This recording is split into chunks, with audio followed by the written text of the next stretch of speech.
Assalamualaikum warahmatullahi wabarakatuh. Masih dalam seri data science. Pada tahap ketiga, life cycle dari data science, yaitu data preparation, masih ingat ya bahwa tahap ini mengambil 60% tenaga kita dari keseluruhan proses. Cukup besar ya. Nah, ini adalah video ketiga dari data preparation. Bagi teman-teman yang belum melihat bagaimana kita menangani missing value, duplikat, menggunakan teknik yang pertama dan teknik yang kedua, bisa lihat video sebelumnya di sini dan di sini. Hari ini kita akan menggunakan teknik yang ketiga untuk menangani missing value. Kita menggunakan teknik multiple imputation. Nah, teman-teman, kalau yang video sebelumnya kita membahas tentang single imputation dan beberapa kekurangannya. Nah, di video ini kita akan membahas tentang MICE atau Multivariate Imputation by Chain Equation. Membahas detail tentang algoritma MICE dan hitungannya menggunakan Excel. Teknik ini mengatasi kelemahan yang ada di teknik single imputation. Terkait dengan algoritma MICE ini, saya berikan dua paper yang bisa menjadi rujukan teman-teman untuk membaca lebih detail. Ada dua judul di sini ya. Nah, kita lanjut saja.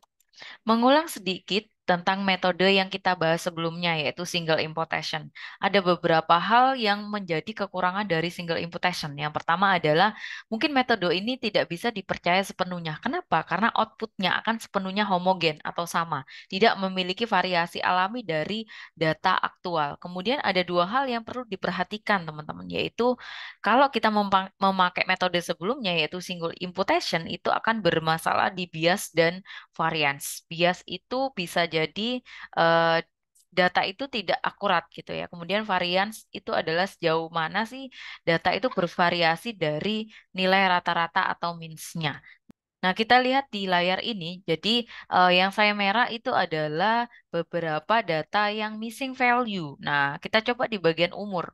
Itu ketika sudah diisi dengan single imputation, itu nilainya sama, 35,5, 35,5. Jadi, itu adalah ketika kita menangani dengan means rata-rata ya hasilnya akan sama gitu. Akan diisi ke semua data yang missing value di kolom umur. Nah, ini menjadi sebuah kelemahan. Nah, lalu apa sih bedanya antara single imputation dan multiple imputation? Single imputation itu bagaimana mengisi nilai yang hilang dengan satu nilai saja. Maksudnya seperti apa? Nah, maksudnya adalah ketika kita contoh misalnya memakai mean atau median nilai tengah gitu ya dari suatu kolom, katakanlah umur gitu ya. Nah, di kolom itu ada tiga yang kosong atau missing value. Nah, nilai dari rata-rata atau mean atau kita misalnya pakai median itu akan dipakai untuk mengisi data-data tiga tadi yang kosong. Nah, itu kan berarti nilainya single ya. Satu nilai untuk beberapa yang kosong. Kelemahannya adalah dia tidak memperhitungkan ketidakpastian yang terkait dengan nilai yang hilang gitu ya. Nah, ini secara logis di dunia nyata data itu tidak secantik itu gitu ya. Semuanya sama angkanya. Ya, kita kalau misalnya kita pakai logic.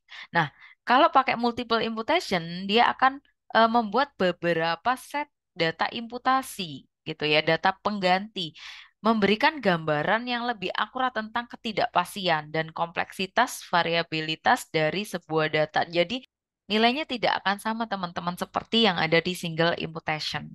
Nah, teman-teman ini adalah analogi dan penelitian lebih dalam yang dilakukan oleh Canario 2019. Dia menguji dataset dari klasifikasi bunga iris. Nah, ini adalah salah satu dataset yang paling banyak dipakai studi kasus ya, bunga iris yang bagaimana menentukan jenis bunga iris, apakah iris setosa, versicolor atau virginica gitu ya dari variabel petal sama sepal gitu ya. Jadi di sini sebelah kiri itu yang warna hijau itu adalah original sepal length dari distribusi datanya gitu ya. Kemudian di tengah gitu ya, di tengah itu adalah data yang original itu dihilangkan sebesar 15% gitu ya. Kemudian diisi dengan single imputation.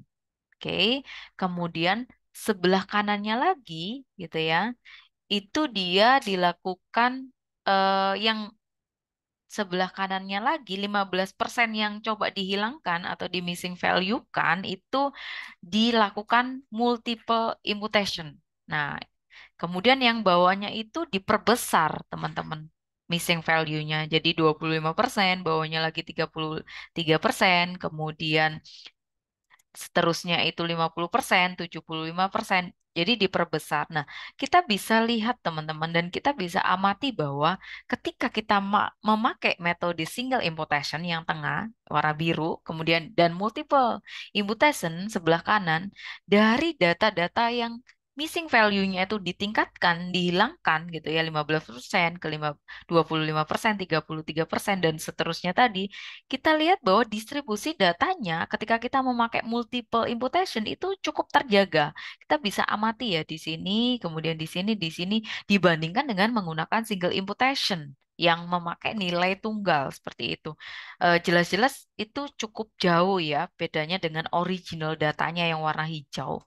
Nah, di sini juga ketika dihilangin sebesar 50% malah benar-benar datanya bias sekali seperti itu. Nah, inilah teman-teman untuk mendukung kenapa teman-teman harus pakai multiple imputation daripada single imputation gitu ya. Karena ketika kita memprediksi datanya aja bias, nah itu hasil prediksinya ya tidak akan sesuai dengan kenyataan seperti itu. Nah, ini juga pengujian dari akurasi antara simple gitu ya sama pakai multiple atau yang regresi gitu ya. Nah, di sini akurasinya jauh lebih besar daripada memakai yang min, simple gitu. Misalnya ya, memakai rata-rata aja seperti itu. Nah, teman-teman alur secara umum dari metode MICE ini adalah yang pertama nanti teman-teman akan menggunakan metode regresi untuk menetapkan missing value. Ini secara umum. Kemudian metode ini akan diperbarui sampai nilai errornya itu kecil.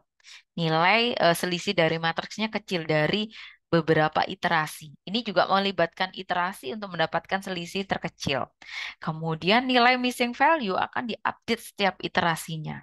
Kemudian nilai pengganti missing value terbaik dengan error kecil itu yang akan dipakai untuk mengisi data-data yang missing value. Jadi ini menggunakan pendekatan yang lebih dalam lagi gitu ya dengan bantuan algoritma regresi. Nah, ini adalah detail dari algoritma MICE, teman-teman, multiple imputation MICE. Jadi, tahap awal nilai yang missing atau nilai yang hilang itu akan diisi dengan nilai placeholder. Nilai placeholder itu apa, Bu? Nilai placeholder adalah nilai sementara. Jadi, kita akan mengisi dengan nilai min atau rata-rata pada setiap kolom. Jadi, katakanlah kolom umur gitu ya, ada 3 yang missing value. Jadi, itu akan dirata-rata dan akan diisikan gitu ya di missing value tersebut. Nah, ini sebenarnya sama dengan single imputation ya pada tahap ini. Kemudian, masing-masing dari data rata-rata min itu yang sudah diisikan akan diupdate menggunakan algoritma prediksi regresi, teman-teman. Nah, lakukan satu persatu. Contoh misalnya kita mempunyai 3 kolom gitu ya. Kita lakukan misalnya dari kiri ke kanan. Kita lakukan di kolom pertama, misalnya kolom umur gitu ya. Misalnya kita kerjakan yang di atas. Nah, nanti akan ada contoh Excel ya. Di atas, kemudian habis itu nilai yang eh, placeholder yang kolom-kolom sebelumnya yang hilang diisikan dengan means itu dibiarkan. Nah, kita lakukan satu persatu dulu yang kolom pertama. Nah, kolom pertama itu kita akan menyelesaikan dengan algoritma regresi. Gitu ya. Kita bentuk model, jadi data yang missing ini akan menjadikan data yang missing ini gitu ya di kolom sebelah kiri itu akan dijadikan nilai target atau nilai output.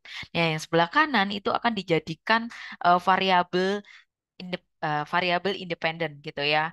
Nah, teman-teman, setelah itu, setelah nanti terisi gitu ya, terisi dengan kita model regresi, kemudian terisi, kita akan lakukan di sebelahnya di kolom kedua. Kemudian kolom kedua akan ganti dia menjadi target atau output.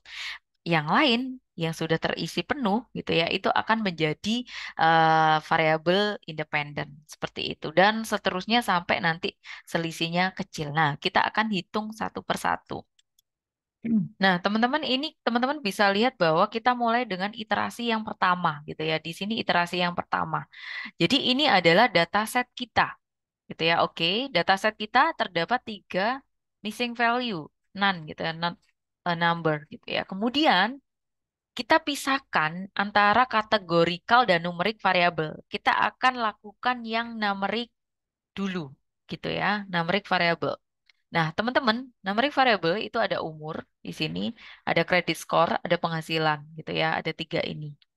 Kemudian kita akan isi dengan min, nilai rata-rata di sini. Bu, 29,8 itu dari mana ya? 30 ditambah 25 ditambah 32. Ini ya, ditambah 35 di sini, ditambah 27 kemudian di rata-rata. Hasilnya adalah 29,8.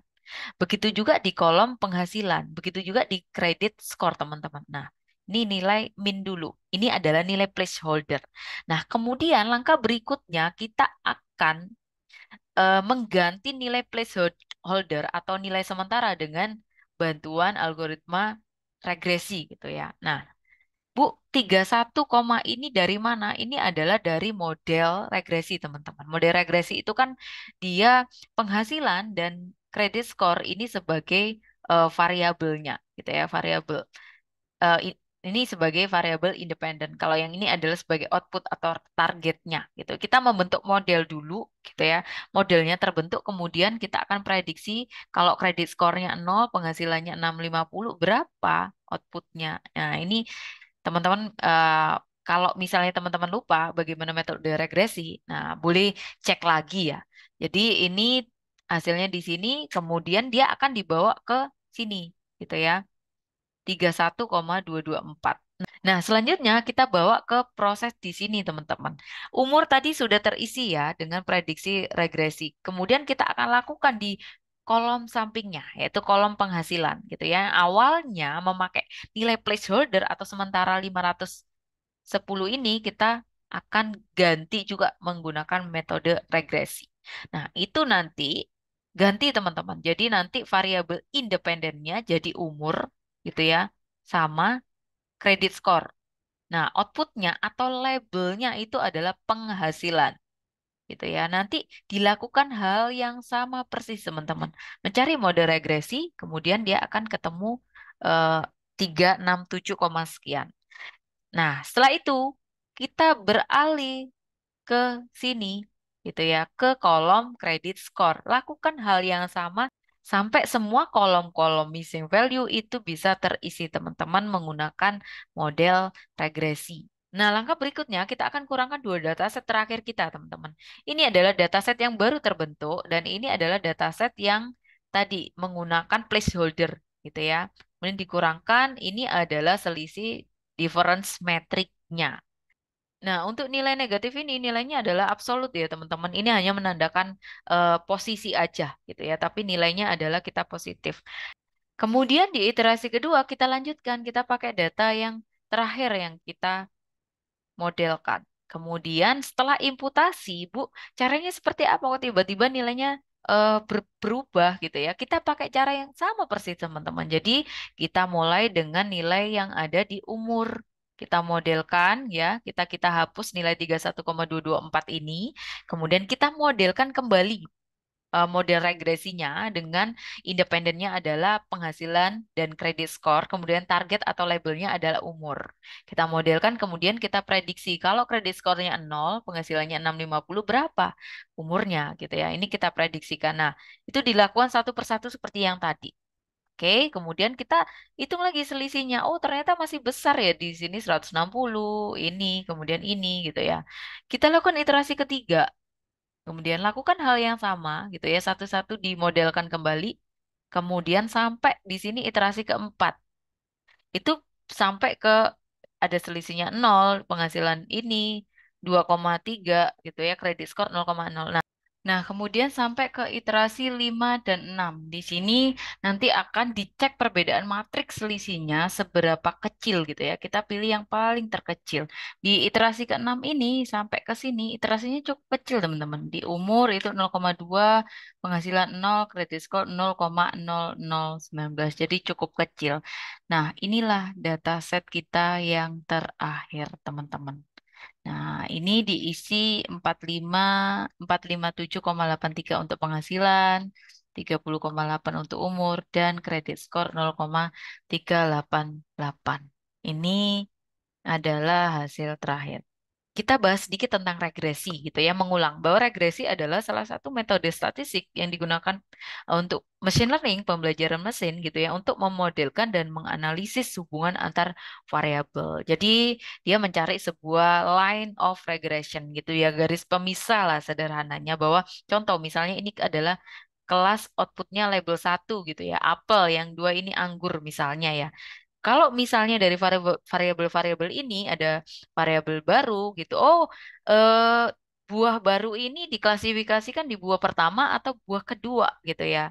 Nah, ini adalah garis pemisahnya. Garis prediksinya bahwa oh ini masuk di kelas 2, ini masuk di output yang pertama gitu ya. Ini adalah garis regresi secara sederhana dan modelnya itu memakai rumus ini, teman-teman. Oke, kita bahas di Excel lebih detail.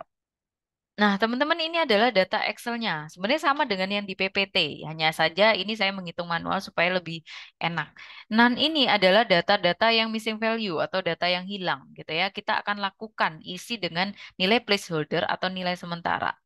Nah, sama teman-teman di sini bahwa di sini kita lakukan pisahkan dulu numerik dan kategorikal variabel. Jadi di sini yang numerik adalah saya kerjakan umur, penghasilan, dan kredit score. Kemudian di sini gitu ya, kita isi dengan nilai min gitu ya, sama seperti yang tadi. Kemudian di sini kita lakukan eh, buat mode prediksi menggunakan regresi. Kita akan mulai dari kiri ke kanan. Jadi kita mulai dari umur, dimodelkan regresi, penghasilan, kredit, dan seterusnya. Nah, teman-teman, di sini teman-teman bisa menggunakan Excel sebenarnya untuk memodelkan pakai regresi. Caranya adalah gitu ya, caranya sama gitu ya. Saya contohkan satu. Saya hapus dulu di sini gitu ya. Nah, saya hapus dulu di sini ini rumus regresi. Ini teman-teman, dari data yang ada di atas sini gitu ya, ini adalah data aslinya. Nah, kita lagi mengerjakan yang di sini nih. Nah, supaya lebih mudah, ini saya distribusikan di sini ya. Nah, kita coba perhitungan regresi di Excel. Sebenarnya bisa, teman-teman, dan cukup mudah sekali. Coba saya hapus ya di sini. Nah, ini saya hilangkan dulu. Kemudian karena outputnya atau labelnya adalah bagian umur, dia saya pindah di sebelah sini, ya, supaya lebih enak. Nah, penghasilan dan credit score saya taruh di sini. Gitu ya, saya wali aja. Dan ini adalah variabel independen, gitu ya. Ini adalah variabel dependent atau label atau output, gitu ya. Kemudian teman-teman, tinggal teman-teman memodelkan dari tabel di sini menggunakan regresi itu menjadi seperti apa modelnya, gitu ya. Nah, kita coba di sini ya, teman-teman. Oke, cara regresi menggunakan Excel, teman-teman tinggal blok seperti ini, kemudian klik data, kemudian habis itu teman-teman klik di sebelah kanan atas data analisis. Oke, tinggal memilih yang namanya regresi. Oke, ketika ini oke, kemudian range dari input Y atau outputnya. Nah, outputnya adalah di sini umur ya. Jadi saya blok seperti ini, kemudian input X range, kita punya dua penghasilan dan eh, credit score, jadi kita sorot di sini, jadi dua kolom ini, kemudian kemudian di sini kita punya label atau ini headernya. Nah, untuk hasilnya sebenarnya bisa tiga cara, teman-teman. Output range tetap dalam satu halaman yang sama, kemudian new worksheet atau new workbooks gitu ya. Nah, di sini saya pengen tampilkan sebelahnya supaya kelihatan. Oke, di sini aja tampilannya gitu ya. Kemudian, oke, tinggal diklik. Nah, ini adalah hasilnya, teman-teman. Nah, yang perlu diperhatikan di bagian sini ya, intercept. Kemudian ini adalah dua variabelnya gitu ya. Jadi dimodelkan dengan regresi. Nah, setelah itu kita fokus ke rumus regresinya di sini, oke? Di sini sama dengan kemudian konstantanya di intercept ini ya, kemudian di plus gitu ya. Kemudian yang akan kita prediksi adalah 650 dikali, nih ya yang mau kita prediksikan yang kosong ini, kemudian dikalikan koefisiennya. Kemudian ditambah gitu ya. Ininya nilainya 0, terus bentar, kita kasih tanda kurung buka tutup gitu ya, karena kan perkalian sama penjumlahan itu berbeda perlakuan mana yang duluan, kemudian kali kredit skornya. Oke, hasilnya adalah 31,224 yang akan diisikan di selanjutnya. 31,224. Setelah itu, teman-teman bisa lanjut lagi ke kolom-kolom berikutnya gitu ya. Di sini, oke, kita lanjutkan. Nah, di sini kemudian dilanjutkan dengan perhitungan seperti yang di PPT, teman-teman. Jadi dilanjutkan. Sekarang kolom penghasilan yang akan dimodelkan, gitu ya. Nah, untuk caranya sama seperti yang tadi di sini. Oke, di sini bawah lagi gitu ya. Itu dimodelkan teman-teman. Jadi yang jadi output adalah sekarang credit score gitu ya di sini ya. Ini menjadi outputnya gitu ya. Ini yang menjadi outputnya yang akan diprediksi kalau umurnya 35, penghasilannya $550, katakanlah kredit skornya berapa gitu ya. Nah, untuk memudahkan sekali lagi seperti ini gitu ya dan seterusnya teman-teman. Ini tinggal teman-teman nanti blok drag and drop seperti tadi data analisis hasil summary outputnya ini. Kemudian teman-teman pakai dimasukkan. Begitu juga sampai iterasi-iterasi berikutnya teman-teman. Sampai nanti teman-teman ketemu yang namanya terakhir adalah selisih gitu ya. Jadi selisihnya seperti apa gitu.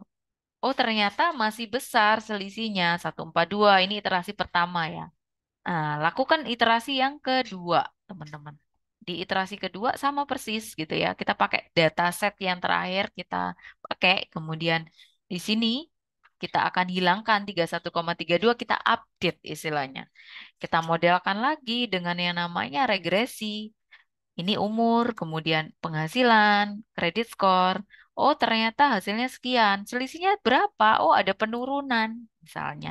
Nah, di sini ternyata selisihnya masih besar, tetapi berkurang gitu ya. Kemudian teman-teman bisa lanjutkan ke iterasi berikutnya. Iterasi ketiga, lakukan seperti hal yang sama. Ini dihilangin dulu gitu ya. Ini yang di bagian umur ini dihilangin dulu. eh, Sebelah sini ya. Ini dihilangin dulu, kemudian dilakukan permodelan, diupdate nilainya, kemudian gantian bawahnya ini gitu ya, gantian yang penghasilan diupdate, kemudian gantian kredit score, kemudian hasil akhir dikurangi dengan yang sebelumnya.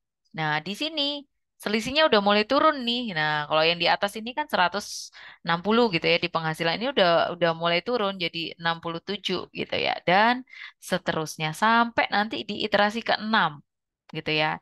Oh, selisihnya sudah lumayan kecil.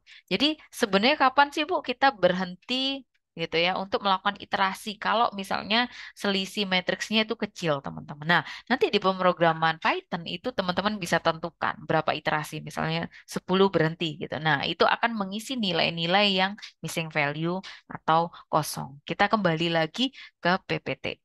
Nah, kita sudah sampai di terakhir. Jadi kesimpulannya adalah memilih antara menghapus secara langsung gitu ya, seperti dibahas di video sebelumnya. Ingat bahwa di statistik sekitar berapa persen sampai berapa persen kita bisa menghapus secara langsung menggunakan metode yang pertama.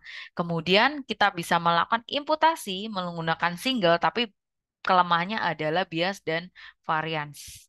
Itu ya. Kemudian yang ketiga kita bisa memakai metode yang cukup powerful yaitu multiple imputation mice, algoritma mice. Jadi sebagai seorang data scientist, teman-teman memerlukan pertimbangan secara kontekstual gitu ya. Kenapa? Menimbang pro dan kontranya pada setiap langkah pendekatan. Karena ini akan membantu menjaga kualitas serta validitas dari data yang akan kita analisis. Bayangkan bahwa bahannya aja udah rusak di awal, bagaimana hasilnya gitu ya. Jadi kita harus jaga step by step di life cycle dari data science itu sendiri. Itu yang bisa saya sampaikan hari ini. Semoga membawa manfaat. Terima kasih.